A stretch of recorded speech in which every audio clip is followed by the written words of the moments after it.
Thank you very much. Thank you for indulging in our needing a break. We are now moving on to item 9B at Dereham, 3PL 2022-0597.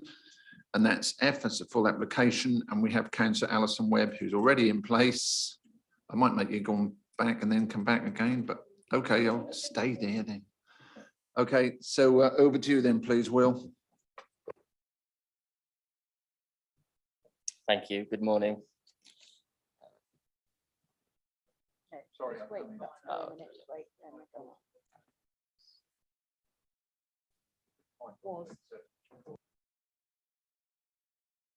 My daughter was a member of Dereham Hockey Club and played there for a long time. But it's a tenuous connection. I think you're okay with that, aren't you? As it was. Councillor Monument. Just want to clarify, as a ward member, I have been invited to go into the club and see the existing wiring that's being replaced and the retrospective end where it's been replaced. I would also like to make it clear that I am a resident of Greenfields Road, but that I don't live anywhere near this section that backs onto the hockey club. So and that's a declaration of, yep. And I've no pecuniary or other interest in hockey. I mean the hockey. Okay, okay. I'll just hand over to our solicitor, please. Can I take each of the declarations in turn, because it is a bugbear of mine that we constantly forget to say what type of interest and therefore what we're going to do about it. So I'm taking it that Councillor Kittle-Morris is saying that he has a personal, non-prejudicial interest, and that seems perfectly sensible to me. Likewise, the second interest seems to me personal but non-prejudicial, which means that both councillors can stay in the room, discuss and vote. Okay, that's fine. That's cleared up. Thanks very much, Mr. Horn. Over to you then, please, Will.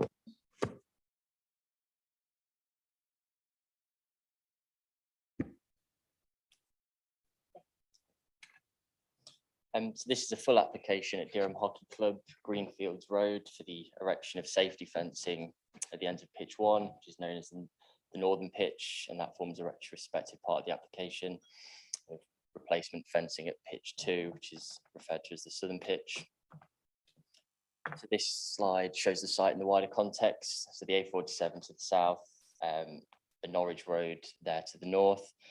The hockey club itself was established some 74 years ago and has been in situ since the 1970s. And the rationale for the safety fencing is to prevent and reduce incidences of damage to property, spectators and players. And this is a site location in relation to the settlement boundary of Dereham. And this is a location plan of the site. So the blue line represents the land ownership and the red lines represent the fences themselves. So got the northern pitch there, which forms the retrospective part, and then the southern pitch there, which is to mimic that of the northern pitch. And there's some photos there. So this is northern pitch. Again, the northern pitch. And that's the fencing already erected on the northern pitch, which measures 33 meters in height, in width, and 6 meters in height, and is constructed from a steel weld mesh fencing system, and has been finished in a green powder coat. And the southern pitch will mimic this. As cited in the supplementary report, Hockey England, which in this instance are the relevant national governing body, they set out the perimeter fencing should be at least 3 meters at the end of the pitch, rising to 5 meters behind the goals, and when spectators can view behind the goal, the fencing height may need to be increased to at least 7 meters. And then furthermore, Sports England also offer design guidance in their design guidance notes, stating that weld mesh cladding is strongly preferred due to its strong durability qualities. The proposed fencing here at Dereham is 6 meters, so it fits comfortably within that threshold and comprises of weld mesh cladding as preferred by Sports England. And this photo is taken from the centre of the southern pitch, looking onto the dwellings, the rear of the dwellings that face onto Greenfields Road. And that's the southern pitch as well, which is to be replaced. Same again. So local concern has been raised regarding the removal of the mature planted screening along the residential dwellings of Greenfields Road there. In particular, reference was made to the planted screening being a requirement of an antecedent planning permission. Concerns raised stated that the removal of the subject hedging and trees was done so without the consultation to neighbouring residents, contravening any historical planning permissions. However, upon reviewing the planning history for the site, no such conditions have been imposed, which restrict the removal of these trees. There are conditions requiring them to be protected during construction and additional landscaping. However, no conditions were imposed requiring their retention or any subsequent designation, preventing their removal. So whilst comments are noted, the removal of these trees is not really a planning matter, and with regards to any landscaping from a delegated level, we do not need it to approve the developments, but of course is a consideration for members. And then with regards to nutrient neutrality, this is of course be screened out and the appropriate assessment on the grounds that it's not creating an overnight stay. And fundamentally, the fencing would provide an improved facility through the replacement of fencing that is in poor condition, insufficient in height and untidy, and the proposed netting will ultimately benefit players, spectators and neighbouring properties, safety and experiences. The hockey club is primarily used by local leagues, county level teams and local schools, and the application is therefore being recommended for approval subject to conditions. Thank you. Councillor Webb, would you like to go first, last and in the middle? Oh, I might go in the middle. Okay, thank you. Good morning, everybody, and thank you, Chairman. Okay, so today you might be wondering why this application has come to full council rather than being yeah, I know what you mean, Nigel. I exactly saw what the issue is. I'm going to talk to you a bit about the past, what's been happening in Dereham with Dereham Hockey Club and the residents. It won't take more than 3 minutes, I promise. There has been challenges between residents and the hockey club. The ward members are very aware, and quite a few of the residents have been quite upset. Back in 1991, residents were told by the developer on Greenfield Road that there will always be a barrier of trees between them and the hockey club, protecting them from the light, the noise and all the bits and pieces that go on with a hockey match, because it's one of those things that happens. So trees were planted, and unfortunately they planted Leylandi. Leylandi, as you all know, is quite fast, vigorous growers unless you prune them regularly. The trees were planted, but no tree protection orders were placed on these trees. The trees grew and grew and grew, and unfortunately, talking to last year, what was happening, some of the residents were complaining about the height of the trees because they hadn't been pruned. So the hockey club got the specialists in, they went and had a look at them and they said, unfortunately, you've let them get too far, grow too far. You can't prune them now, they're far too big. They've got to be completely took down. Okay, so they take them down because remember, there's no tree protection order on any of the trees. Trees were cut. Last winter, it was a nightmare for a lot of the residents in Greenfields Road. They had light going into their bedrooms, their downstairs rooms. I mean, I saw pictures. I went around people's houses. I saw the pictures. I know we're trying to cut down on electricity nowadays, but really and truthfully, it was not good. It was not a good place to be or live. So obviously the residents talked to the hockey club about replanting the trees. The hockey club listened, and they eventually, after several meetings with myself and fellow ward members, and it was Councillor Bambridge came along at the time as well, they said that they would replant trees. The trouble is, what's happened is they have agreed to replant trees. The public protection team, our enforcement team, have had various meetings with them over the last 6 months. The trees are going to be planted late in the year. I don't know whether you remember that there was an Inspiring Communities grant to help them, give them the money to replace trees with laurels, which could be more manageable than that. The laurels are going to be planted this year, it's been agreed, but the problem is the same thing. There's no tree protection order on them. So really, I'm asking you councillors to try and help protect the residents in 20 years' time in Dereham, to actually put a condition on this planning application, which I'm supporting, that there will be tree protection orders on the new laurels that are being planted later this year for the hockey club. That's what I would ask if you would consider, please. Thank you very much. Thank you.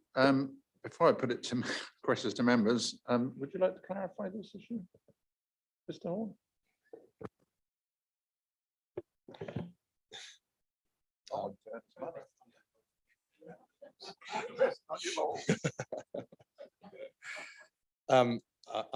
I hear very carefully what you have said, Councillor Webb, but I'm afraid we are unable to put a condition on this planning permission, should planning permission be granted, in relation to trees that have nothing to do with the application and haven't even been planted yet. Now, of course, there are completely separate channels that would enable TPOs to be put on, should that be relevant later on, which are completely independent of this planning application. But we certainly can't put a condition on any such permission that committee may or may not grant today. Thank you very much for that. I would suggest in the future it's down to good neighbours, with them all talking to each other. And I didn't mean the Australian soup that's just finished, but yeah, along with that thing, you know, it's about being a good neighbour. But if the trees are worthy of protection, If they are worthy of protection, then yes, but there's nothing there at the moment. Okay, it's open to questions from members. Thank you. Okay, no one wishing to ask a question, that's fine by me. So on this item at Dereham, 3PL 2022-0597, your officer's recommendation is one of approval. Can I show of hands, please? That's unanimous. Thank you very much. Thank you for your time, councillor. We now move on to Besthorpe. We're going to take the two together, but there will be two separate votes. That's 9C and 9D. I've got James Platt, who's the agent. Unfortunately, Mr. Robinson cannot attend, I don't think. Oh, no, he's not. Sorry, someone else got up. I was told he was at, unfortunately, his mother's had a fall and he's had to go to hospital with her. So this is Wills again. So we've got 3PL 2022-0190F and 3PL 2022-0333F as well, both at Besthorpe. Okay, Will, over to you. Thank you. So we have two full applications at Newell Plant in Besthorpe. Reference 0333F relates to the retention of modified earthbund and proposed landscaping. And reference 0190F relates to the continued use of land for open air storage, plants, materials and aggregates in connection with the operations of Newell Plant Limited. And proposed associated works, including provision of earthbund and landscaping. And just to confirm, the presentation will be done as one whole, covering the two applications as they relate to the same site. However, please note that voting will apply to each application individually. So this is an aerial photo of the site. So you can see Bunwell Road to the north of the application site, with an Attleborough would be off screen to the west. The applicants themselves specialise in plant hire, aggregates and groundworks, with the site used for the storage of such plants, materials and aggregates in connection with the operating business. This is the site location plan. So the blue boundary line representing the land ownership, and the map on the left, the red line plan, relates to application 0333F, the retention of earthbund and proposed landscaping, with the red line on the right hand side relating to application reference 0190F for the continued use of land for open air storage and proposed associated works, including earthbund and landscaping. So starting with the former of the two applications, which is for the retention of modified earthbund and proposed landscaping, the bunding along the northern and northeast boundary forms part of and approved under a 2018 planning application on the site, which is referred to in the planning history site of the report. And this varies in height from 5.47 meters to 5.18 meters and is becoming established with vegetation.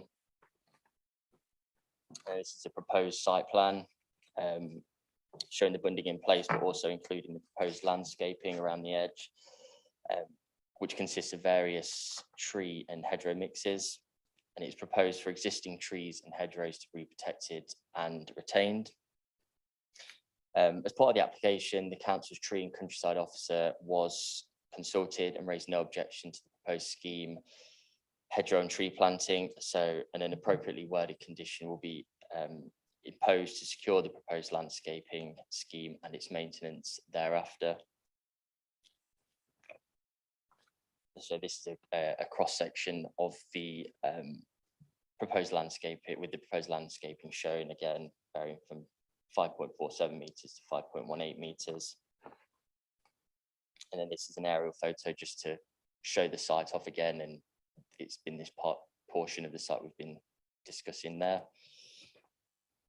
So moving on to the other separate applications is 0190F, the continued use of land for open air storage and proposed associated works, including provision of earthbund and landscaping.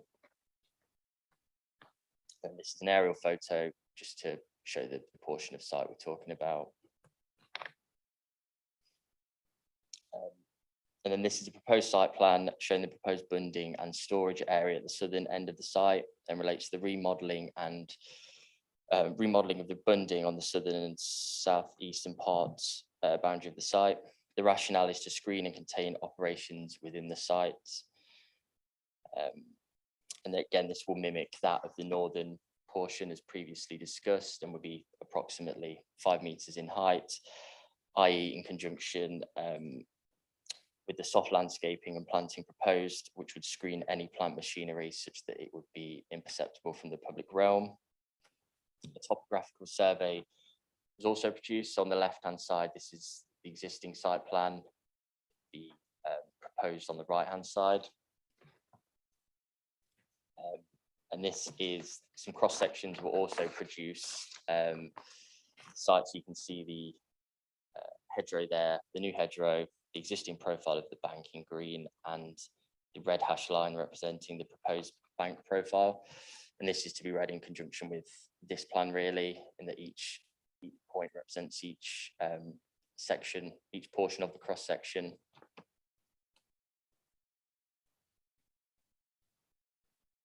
There's a site plan there.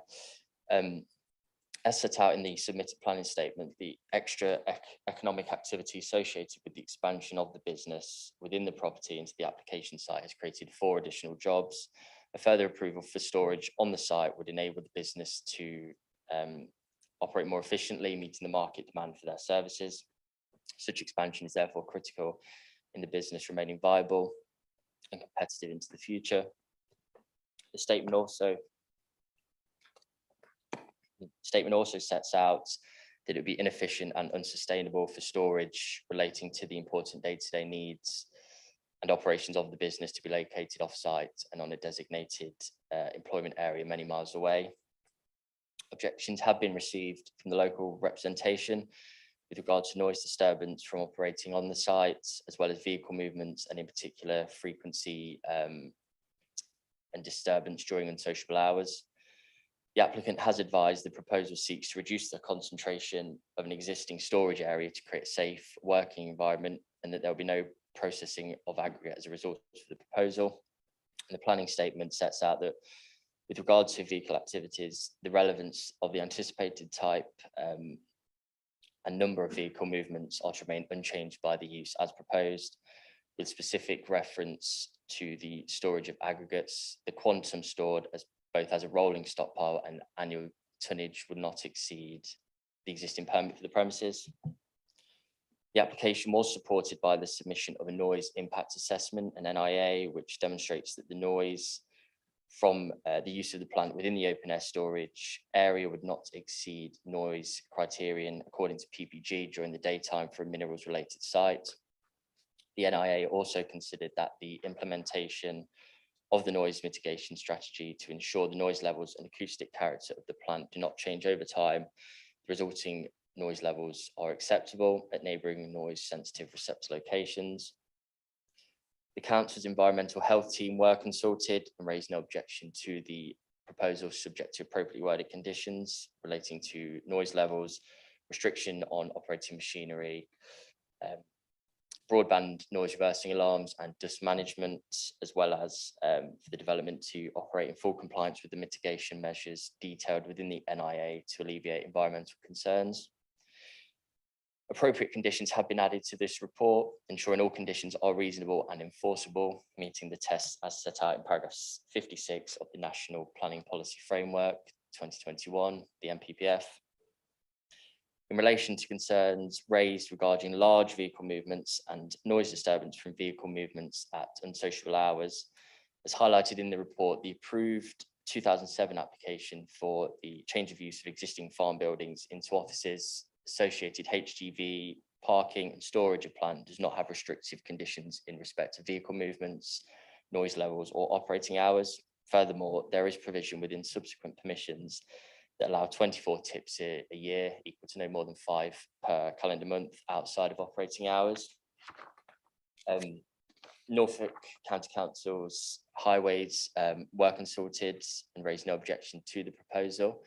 They did, however, recommend that a HGV routing plan is imposed for the routing of HGVs to and from the site.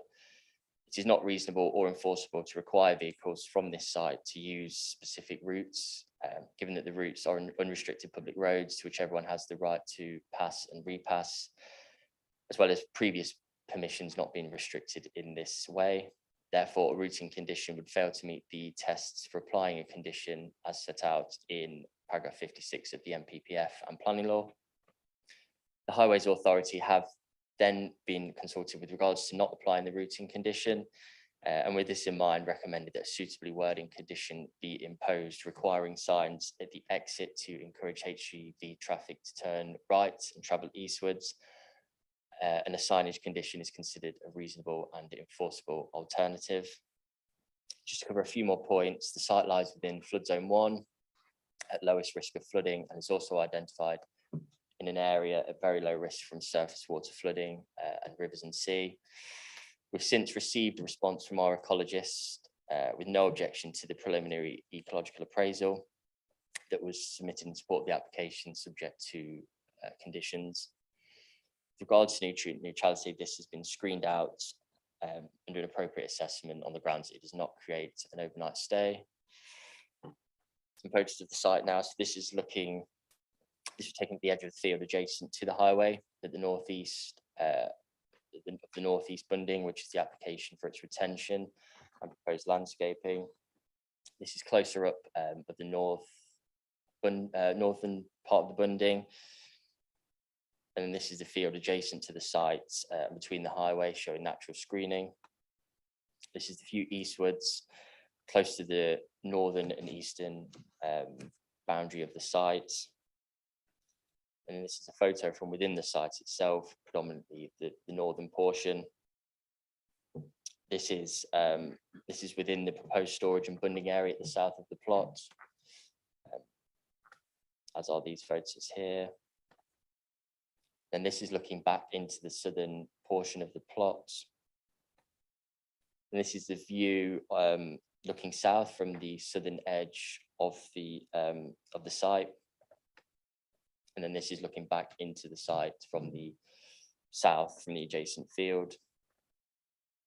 So to confirm, both applications are being recommended for approval, subject to conditions. Within the report, it did state this was subject to no objection from ecology, but we've now received feedback from them with no objection. And just to note as well, condition 3 on 0190F, which is an operating hours condition, currently reads 8 AM. However, this is incorrect and it will be amended to 7 AM, which is in conjunction with the existing permission on the site. Thank you. Thank you. We have, I'm trying to find you, James Platt.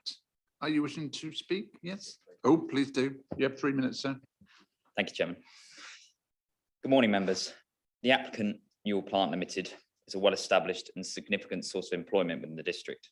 Locally, the business provides jobs within a variety of roles, employing administrative and office personnel, drivers, plant operators, engineers, and mechanics. Operations have been based at the existing premises for over 15 years, where in that time the premises expand and improve to meet the needs of the business. The applications today follow this trend, with a further approval for storage on the site, enabling the business to operate more efficiently and meet the market demand for their services. Such expansion is therefore critical to the business remaining viable and competitive in the future. Informing the configuration of the earth bunds and proposed soft landscaping, a comprehensive landscape and visual assessment supports the proposals. The assessment finds the development would give rise to a negligible impact, landscape and visual impacts, whilst the proposal will rationalise the site and effectively screen and contain operations. The application is also supported by a thorough and detailed noise impact assessment undertaken by a qualified and reputable noise consultant. The assessment has considered the environmental noise from operations associated with the use.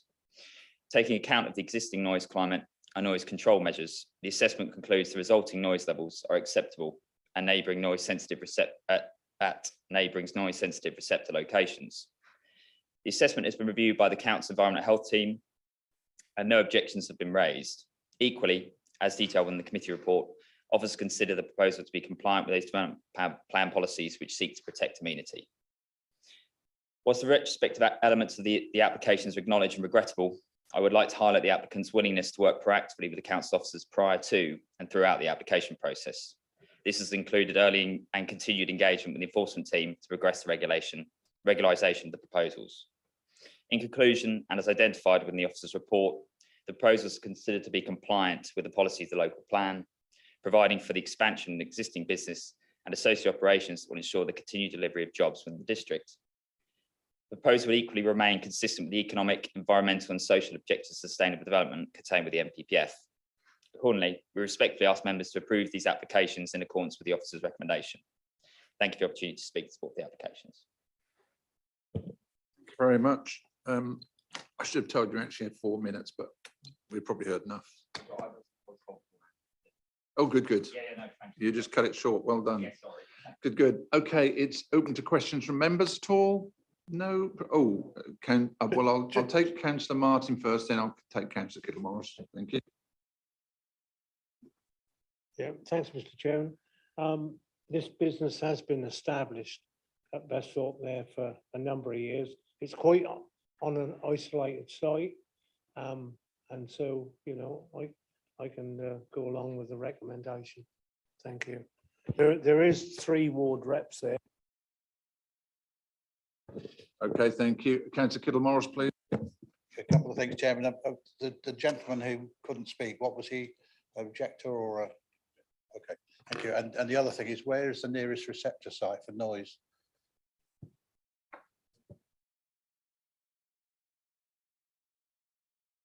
I'm talking and I shouldn't be. That is the dwelling which the objector was going to turn up, and we'll just get our plan up just to show you the nearest dwelling. Is that all right?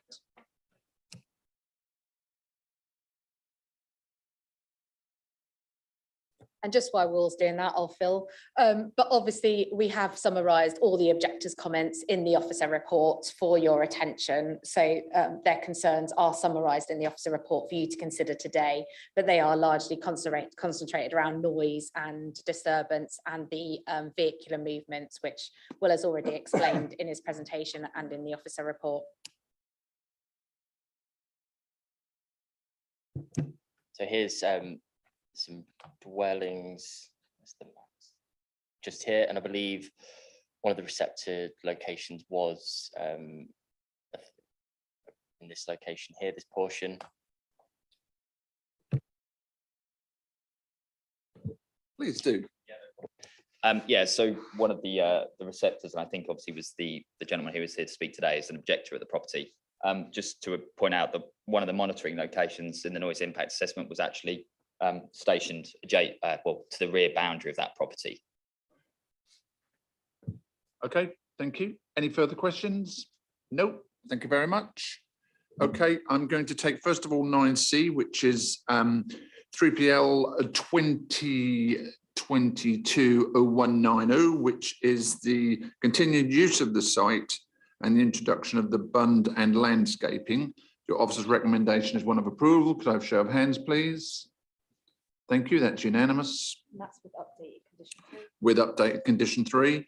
And our next one is 9D at Besthorpe, which is 3PL 2022-0333F, which is the retention of the bund and the landscaping. And your officer's recommendation on this one is also one of approval. So could I have a show of hands, please? Again, that's unanimous. Thank you very much. Thank you for your time. Thank you. We now move on to Harling.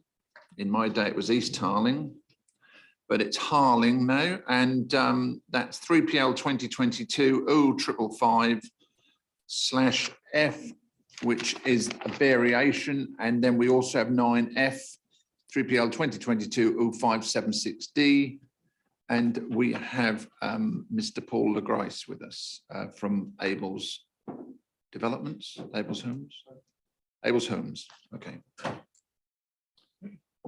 Abel's Homes, which is a relation to Sherlock Holmes, I gather. No, maybe not.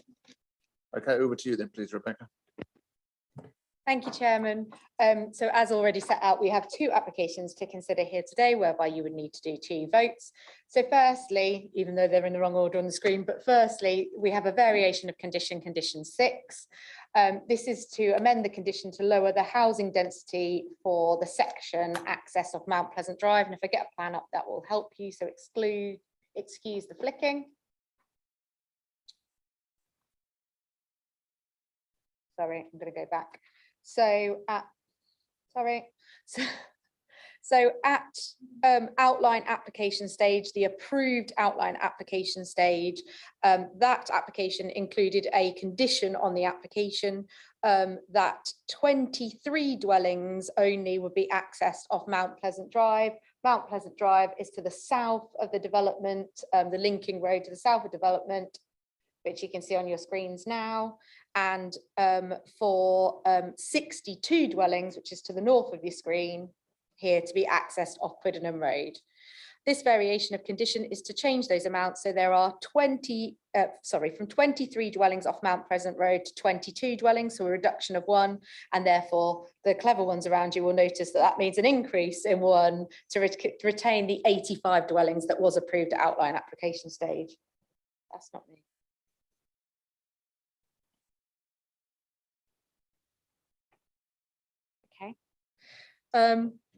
So sorry, off the dwellings off Quiddenham Road will increase from 62 dwellings to 63 dwellings. So that is a moderate increase in dwellings off Quiddenham Road and a moderate decrease in dwellings off Mount Pleasant Drive, which is off Kenninghall Road. You'll note from the officer report that the Highways Authority haven't objected to that change in numbers. From an officer opinion, we consider that the overall dwelling numbers remain at 85, which is in accordance with your outline planning permission. It's only a modest change. There is some local objection to the increased traffic on the surrounding roads. That includes roads at Mount Pleasant and Quiddenham Road.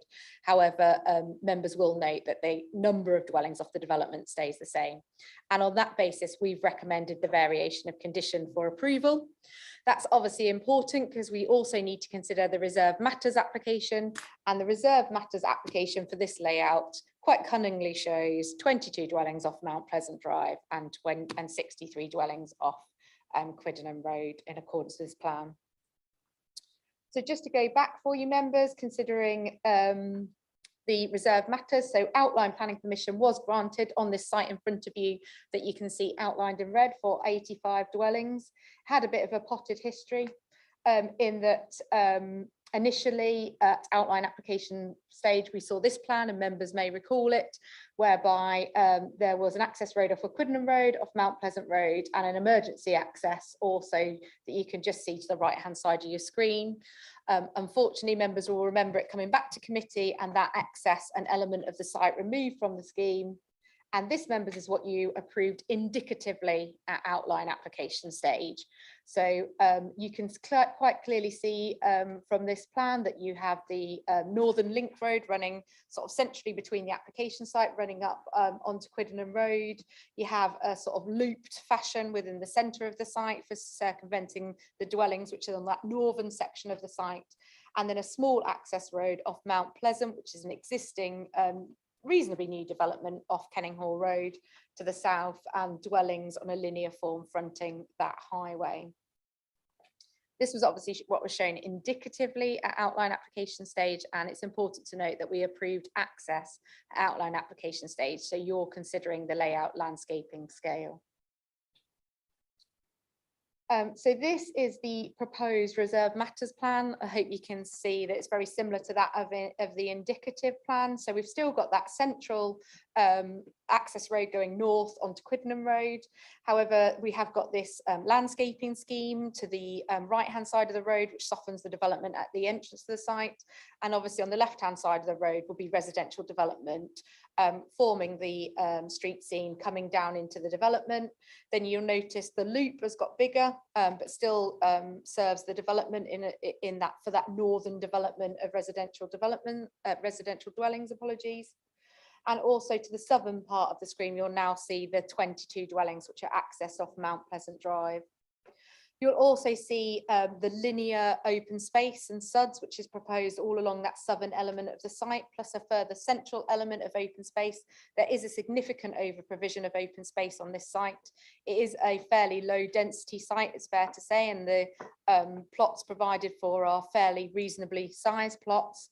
But I would say that that is in character with the surrounding area, and obviously the 85 was capped as part of the outline planning permission, and that is what the applicant has designed the scheme for as part of the reserve matters application, and on that basis we consider it to be an acceptable density for this site.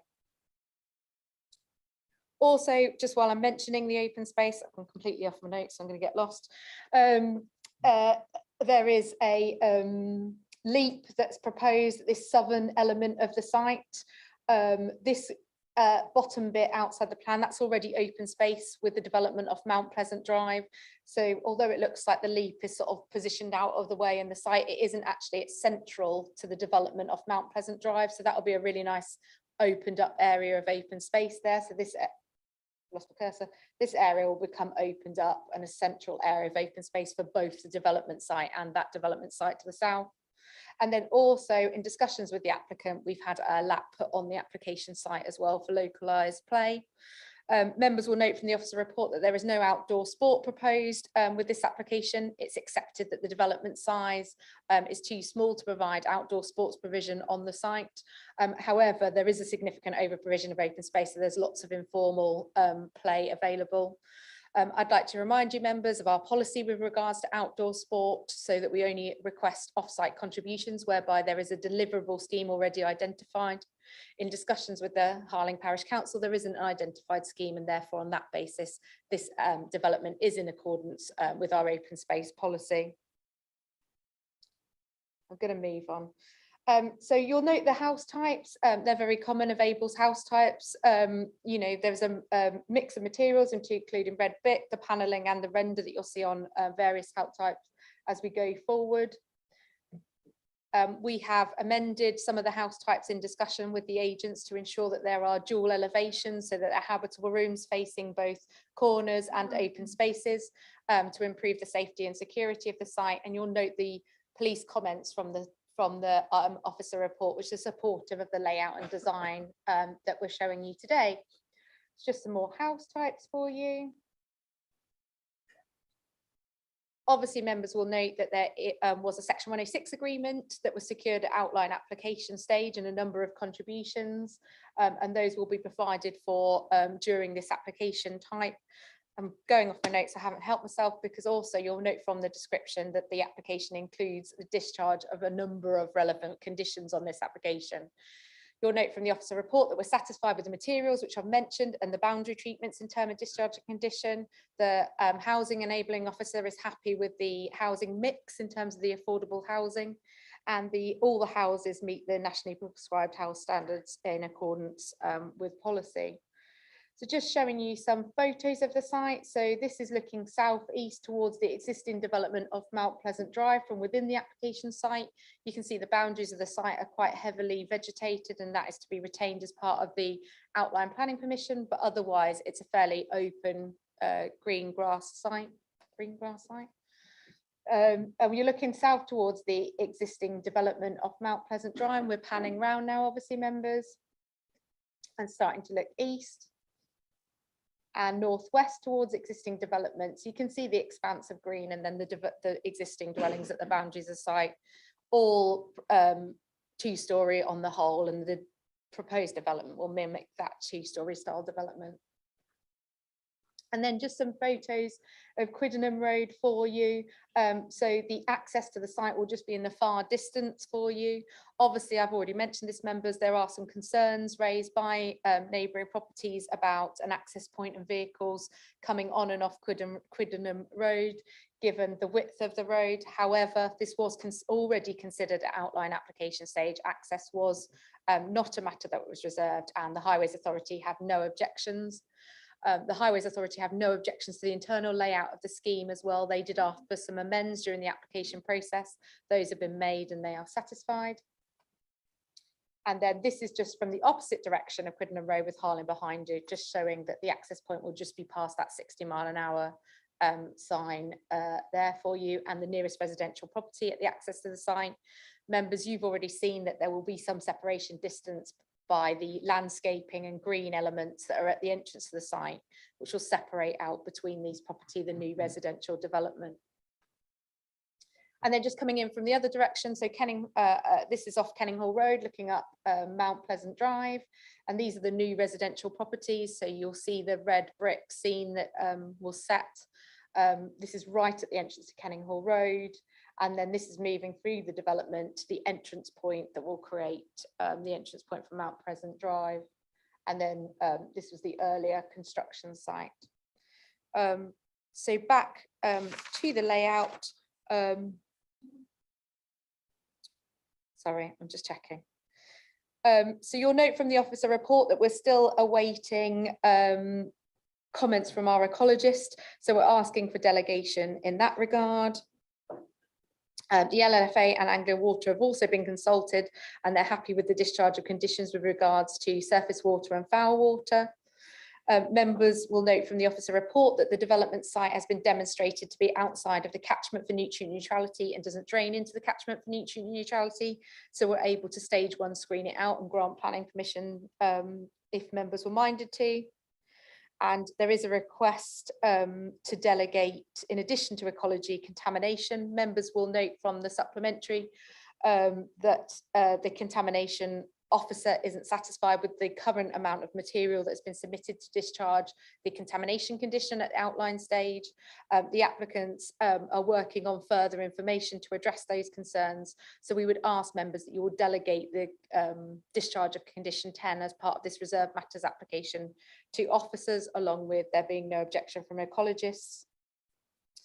And we, subject to planning conditions, a unilateral undertaking for GI RAMs, which is to address the recreational impact with regards to the national sites, and delegation of with regards to ecology and contamination. We have recommended this one for approval. Thank you.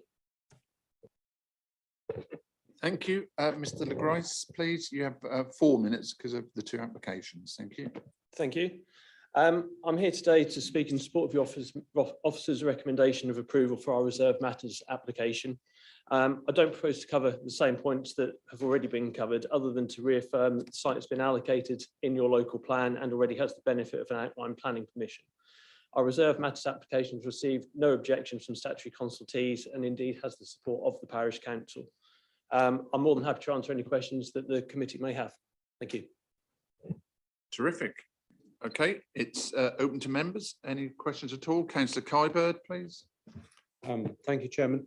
I couldn't see from the site layouts whether there's a pedestrian and cycle link between the two access roads, and the lack of that would seem to be remiss. Mr. LaGroisse.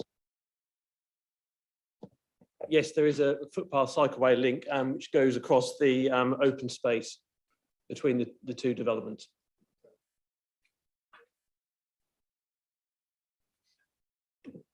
I love that.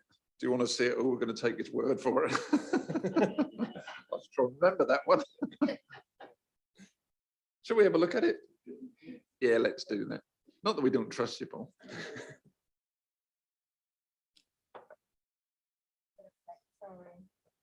It's okay.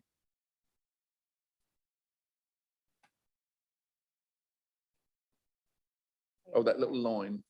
Yeah, that line. Is that line there? Okay. See, I said believe him, but she said not. Okay, anyone else wishing to ask questions at all on this item? I think it is fairly clear cut. It's had a good thrashing in the past.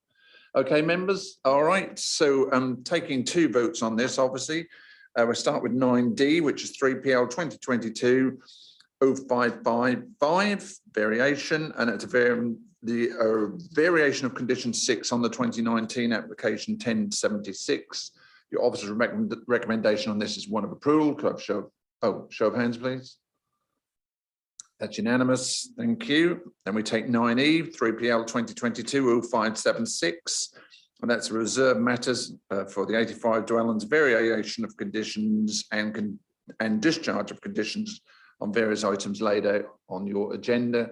Your officer's recommendation is one of approval. Could I have show of hands, please? Again, unanimous. Thank you very much. And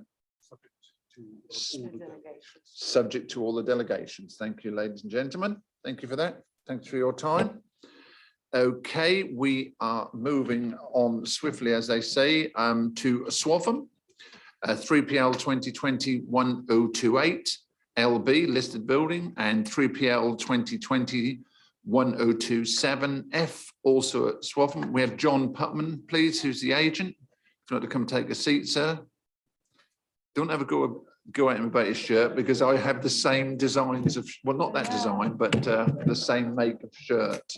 So he's allowed to wear that today. No, he didn't take it to the charity shop. Oh, I didn't take it to the charity shop.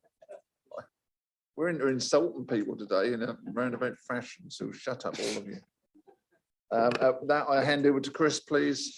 Good afternoon, everyone. Yeah, so we're going to take two items here, items 9G and H. So yeah, as Nigel mentioned, we're in Swaffham. So some members may recall the site. It was heard at committee in September 2019. Yeah, so essentially we've got a new scheme before us. It's sought to address the issues raised. I'll go through those in more detail, but you see from the slide there by the red dot, we're in the historic core of Swaffham. We're in the historic conservation area.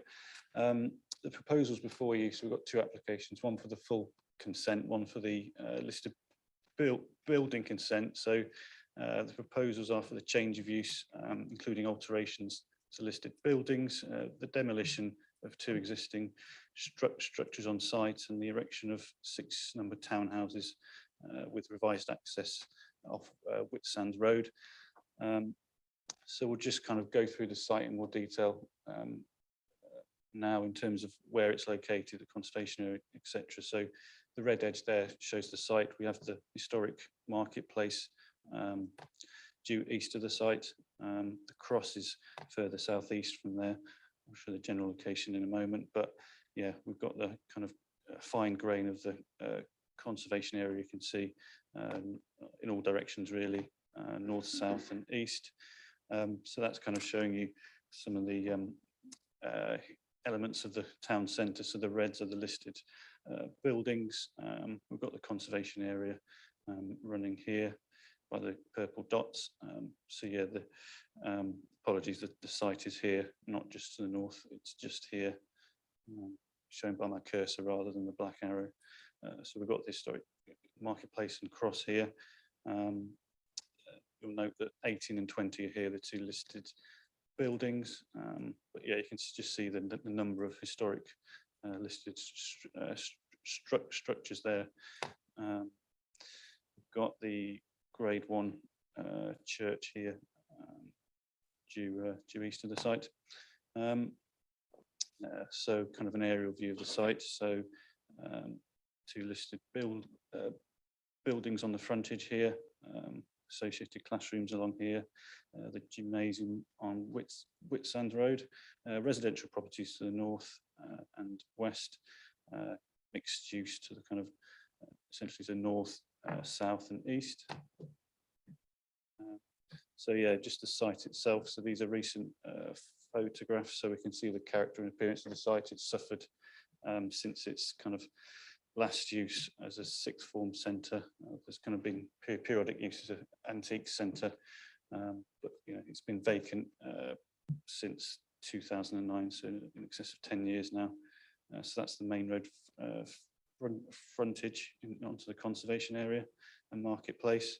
Just more detail there in terms of the appearance of the buildings. So these gate piers are listed here. So the adjoining wall, so they're listed in their own right, and that's number 20. So just showing the current state of the site. And you'll note from the report that the recent conservation area character appraisal highlighted this site as the poorest in the conservation area in terms of the state of it. Again, that's the Whitsands Road frontage, so the old gymnasium here, existing site access, frontage there, the corresponding view backwards, so you can get an idea of the scale of that existing access. So this is listed, the gate piers here, shown by my cursor. And that just shows the relationship to those new houses opposite. Get an idea of the road along there. The listed classroom block, so 2-story element to it, also single story, 1.5 story. Got the open space within the centre. That's the view, that internal area. View looking west. Oakley House, I've mentioned, is Grade 2 star listed, so that's just immediately to the north of the site. Mature beech tree retained within the site. Touch on that in a moment. This is the beech tree beyond the building here. That's proposed to be removed. Again, those are kind of the views along the southern boundary. So we've got the site here, the classroom block site. Oh. Pausing.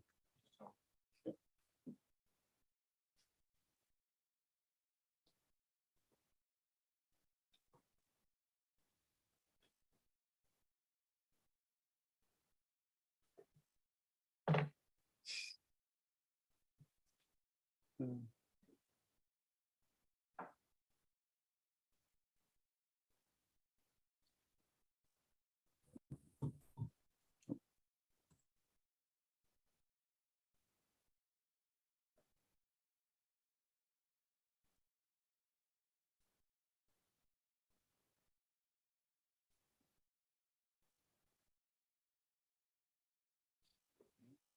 Okay, sorry, members, I do apologise. We are, of course, live streaming and people are listening to this in the comfort of their homes and offices. Sorry, Chris, would you like to continue, please? Yeah, thank you, Chairman. So yeah, we're just talking about the southern boundary here. So we've got residential properties due south. That's Holywell Gardens, commercial. That's the accountancy office immediately left and the car park associated with it. That's that view along the southern boundary. You see the classroom block here, single story element there. That's just an idea of the site as it sits today. So just a large amount of open space here, the building there to be removed. Also this section here is to be removed. So yeah, just touch back on the refuse scheme that was heard in 2019. So there was a few reasons within that application that led to a refusal.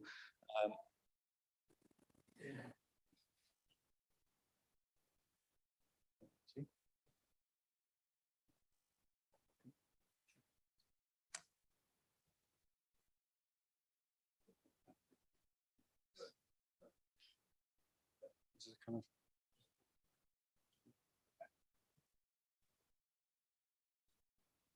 Okay, once again, I do apologise for the interruption. In some reason, we've got an interruption in our signal today. I'd like to continue, please, Chris. Yeah, so just to set off where I left off. So we're talking about the previous refusal. So there's three main reasons previously. So one related to heritage elements of it. So there was insufficient information to properly allow a full assessment of the impacts. So it was also thought that the proposed scheme before us, shown in this image, was harmful to the character and significance of the listed buildings. We've got previously an open area here. It was impacts in terms of the footprint and scale. And when considering as a whole, the enhancements secured were not going to outweigh the harm. So there was that element to it. There was also issues in terms of the amenity. So concerns were raised about the impacts on this single-storey house here. So the proximity and impact in terms of overshadowing. There was also an amenity concern here in terms of the impacts on the outlook. 3 and 4 Holywell Gardens here. There's also adverse impacts on mature beech tree here, which is category B. So in terms of the proposals as now amended, I'm just going to touch through on those. But in terms of generally, the previous scheme was for the 20 units. Now 2 units have been removed from the 2 new build units have been removed. So now we have 6 within the centre of the site. I'll touch on kind of the amendments in a minute, but yeah, so essentially we're looking at 18 new units. We've got the original townhouses, old schoolhouse and old bank house, they're returned to townhouses, 4 and 5 bed units. We've got 6 units within the classroom block, so a mixture of 2 bed and 1 bed units. We've now got those new build elements in the middle.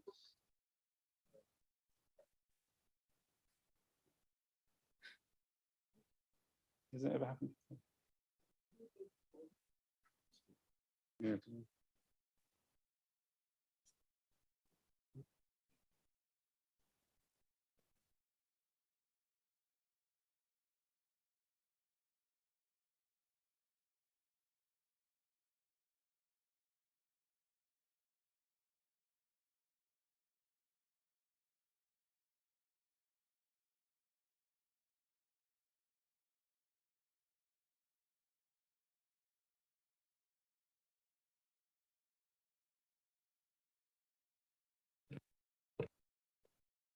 Okay.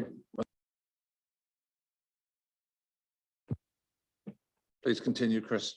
Thank you, Chairman. So yeah, the new build townhouses here, so we have 6 now. They've created an open space here to allow views through the site, east to west, apologies. So yeah, so there'd be a mixture of, so we've got 5 3 beds and one bed unit. And the old gymnasium, so that would be converted to 4 units. So a mixture of, we've got 3 4 bed units and a 1 2 bed unit. The proposals do include alterations to the access here. So the existing would be closed up with a new access here.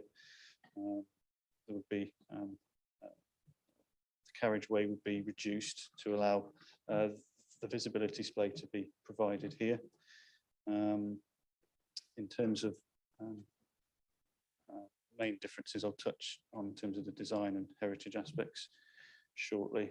So that's the kind of frontage marketplace, so retaining the character essentially as existing. Some alterations to the rear, but those are deemed to be improvements. We'll move on to the classroom block. So the proposals here, largely retaining that northern frontage. We've got some additional openings here. So those are the new built townhouses, so a mixture of 2 and 3 story units. So the northern boundary sits here. So relatively modern design. The design's been worked on through negotiations with Historic England and art officers council. So those are the second block, units 8 and 10. So those 2-story and single-story, 1.5-story, sorry. Again, follow that same modern design. The old gymnasium, so that's the block at the rear. Again, retaining the character as existing. See from those elevations. Some additional openings on the southern northern elevation to be obscurely glazed. Those works on the access, so we can see the proposed new access here.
Thank you. Once again, apologies. Thank you, Chris. If you'd like to bring the report to a conclusion as soon as possible. Yeah, yep. Thank you, Chairman. Yeah, I mean, I was just going to touch on some of the issues. You'll see from the report, there isn't a huge amount of objections. There's a couple in relation to the local community in terms of overlooking and neighbour impacts, essentially. Those were considered to be acceptable. In terms of town council, the various comments there, but no, the last comments were no objections based on the revised scheme. Yeah, I was going through some of the works there. So that's in relation to the listed walls. There is a section to be removed of that, but that's a 20th century part of it. So it's not considered to be significantly harmful in terms of heritage impacts. And that's just a kind of a visual representation from the frontage onto Marketplace. Yeah, so touched on the proposals. I'll just run through some of the issues. Heritage, clearly seen in the report, is one of the main issues. So obviously got sensitive sites, there's various listed buildings, historic structures within it and adjacent. So a key aspect of the obviously application since it was refused were negotiations from the applicant with Historic England and our conservation officer. Those have resulted in an application where they've raised no objections. Key to that is a mechanism to secure the repair and funding of the repair of 18 and 20 Marketplace, which, as you've seen from the photos, are in a poor state of repair. So that is included within the report and recommendation before you. There's various conditions to secure materials, etc. But in terms of the heritage aspects, the key considerations are, because part of the elements do involve removal of historic fabric, we do have to weigh that. There's two tests in law. From case law, the Planning Listed and Building Conservation Area Act, because the scheme involves loss, we do have to weigh and ensure that where we grant permission that there is overriding reasons of interest in terms of gains that would outweigh that harm, and the presumption against granting consent. Now, as you see from the report, we've got a number of gains, particularly the conservation area where it's in a state of frontage is in a poor state of repair, that would enhance the conservation area. We've got the enhancements of the listed structures on site that are to be retained. There's benefits in terms of housing as well, socially and economically. Those are considered to outweigh the impact from a heritage point of view, both in terms of the test in law, but also the NPPF in terms of paragraph 202. So in that regard, the proposals are considered to accord with paragraph 202 of the NPPF and the policies in our local plan. And as I said, the test with respect to the Planning Listed Building Conservation Area Act is considered to be met as well. There's viability issues on site, as you'll see from the report. Those have been tested by our consultants who do conclude that the 6 units there are the minimum necessary to provide for a scheme going forward. It's not able to provide affordable housing. Those are market units, but the housing officer has raised no objection subject to a clawback mechanism being provided in the legal agreement. There's also an element of financial contribution secured and is proposed within the legal agreement as set out in the report. We touched on some of the issues of design. The amendments are considered to be acceptable with respect to the architectural style and materials. There are some reservations about the roof material, but in broad terms, the proposals are now considered to be acceptable. Particularly, it retains views through, reduces the clutter. There's greater space here, and we've got a greater section of wall retained here. In terms of amenity, that was a reason for refusal. So this element of Unit 5 has been reduced to single story. The whole unit's kind of been moved south and west, so there's less overlap with this dwelling. So as a result, the impacts are no longer considered to be unacceptable. In terms of the other issues to the south, again, this unit's been changed to single story predominantly with a dormer to the back. Again, this is single story, roof sloping away. So those impacts are now not considered to be harmful to any significant degree. In terms of the other reasons for refusal, noted the mature beech tree within the photo. So the root protection area is shown here, and the new build is outside of that. The tree officer has raised no objections accordingly, and there is a condition to secure works in accordance with the approved tree report. That's condition 11. In terms of highways and access, you'll note that see the new access. Highways Authority have raised no objections subject to the amended scheme. We do have parking levels lower than we would usually expect, but as you'll see from the report, given the sustainable location, the access to town centre car parking, it's considered that is acceptable in this regard. There are issues in terms of ecology. Bats were found on site, but there is a condition there to secure enhancements and on site through bat boxes within trees that are retained. Other aspects, particular note, drainage, the proposals are acceptable in terms of drainage. They're outside only flood risk areas. There's no objections from the lead local flood authority. And also there's various conditions to secure site investigation as appropriate. There's also further surveys of the buildings and written scheme of investigation with respect to archaeology on site. Apologies. So just to wrap up, it's now considered that the scheme before us, we have got sufficient information with respect to the impacts on heritage assets. Overall, the gains that are going to be secured through this are considered to outweigh the harm where we have got lost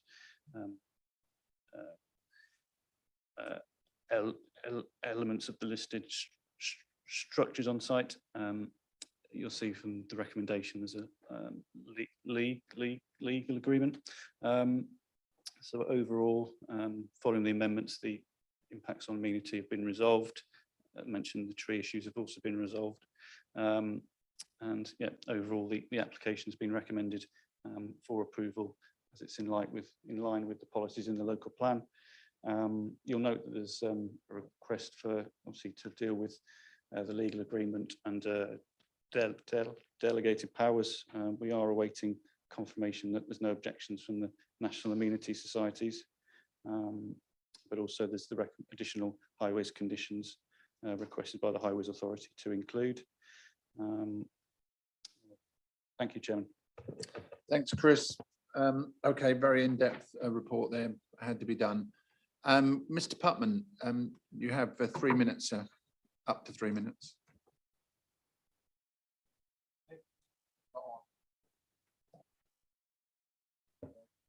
Thank you very much. Mr. Chairman, members, good afternoon. I'm John Putman, I'm the agent for the application. Your officer has set out in full detail the various aspects of the applications requiring your consideration, so I don't intend to make a long presentation. I'm here primarily to answer as best I can any questions you may have. The application was validated on 23rd of October 2020, some 21 months ago, and since then I've been in prolonged discussions with your officers and with Historic England to evolve a scheme which is acceptable to all parties, and I believe that now we have at last reached that position. The scheme offers the opportunity to resurrect an historic and prominent yet vulnerable and derelict site. The buildings are continually subject to vandalism, the latest being an arson attack late last month, which fortunately did not result in severe damage. However, the school summer holidays and long evenings continue to place the historic site in considerable danger of severe, if not total loss. I therefore respectfully urge you today to make a positive decision in favour of the application in order to secure the future of this important historic site. Thank you very much. Thank you. It's open to questions from members, please. Anyone? Councillor Wilkinson.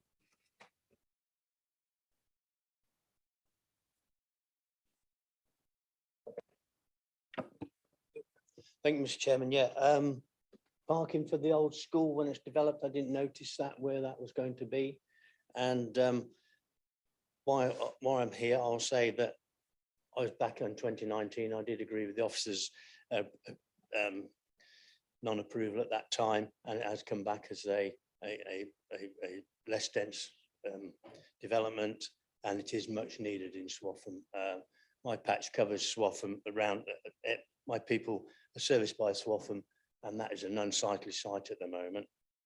The other thing, Chris, I was going to ask is, I can understand there's obviously no social housing apart from one going to go on site. I can understand the reasoning, looking at the class of the development, but has the housing officers actually accepted £13,000 towards off-site social housing, which I think, to be fair, is a little measly.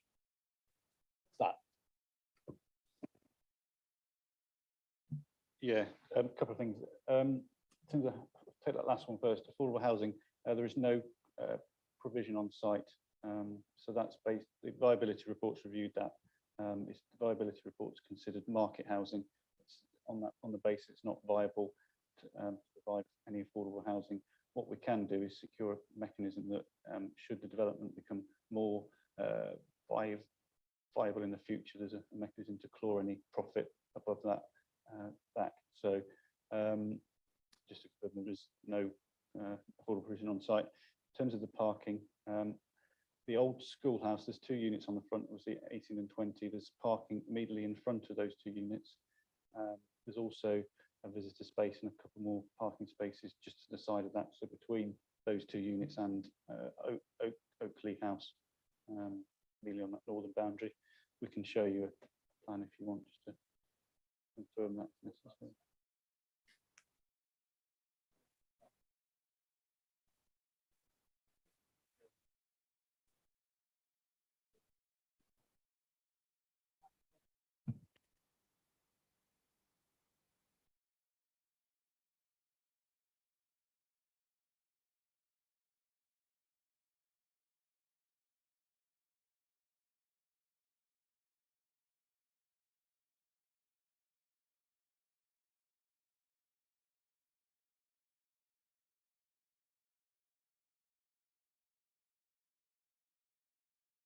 Yeah, I did. Yeah, in terms of, you'll see the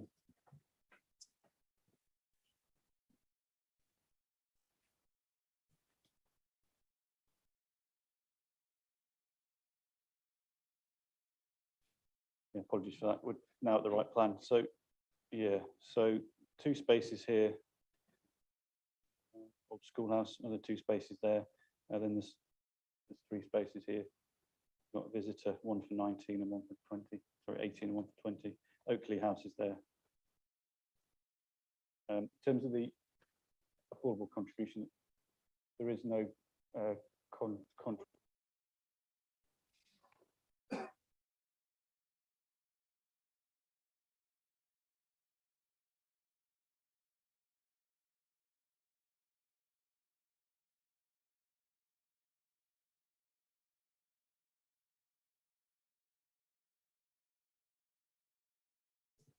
yeah, Okay. in terms of the, Sorry, carry on, Chris. Yeah, in terms of contribution, affordable contribution, there is contributions within the viability report proved that contributions up to approximately 30,000 could be provided for. So what we've done in the report, we've allocated contributions towards laying out of library facilities, the requirements to provide mitigation to the impacts on the habitat sites through the additional kind of trips to those, but also the leftover would be towards the education facilities in the local area. There's no contribution for affordable housing within that. Councillor Wickerson, please. Sorry, Chairman. Yes, I just want. They knew it was me. That's why. No, nothing personal, but they knew it was It's all me. your fault. Yeah.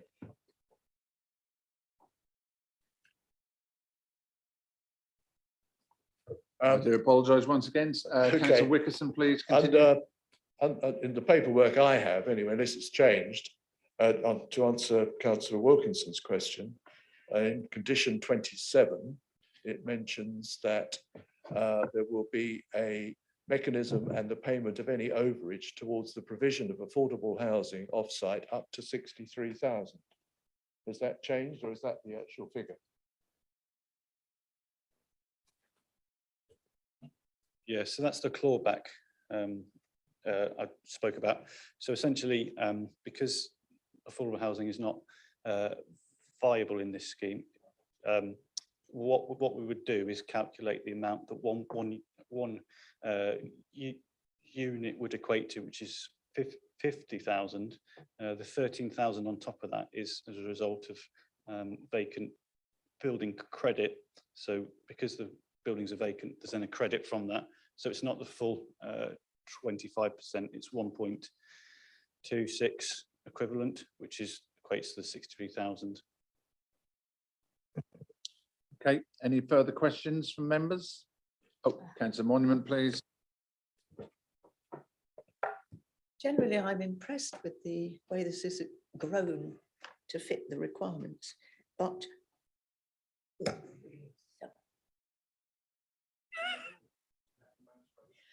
I would like to know what the surface is to the north of the classroom block.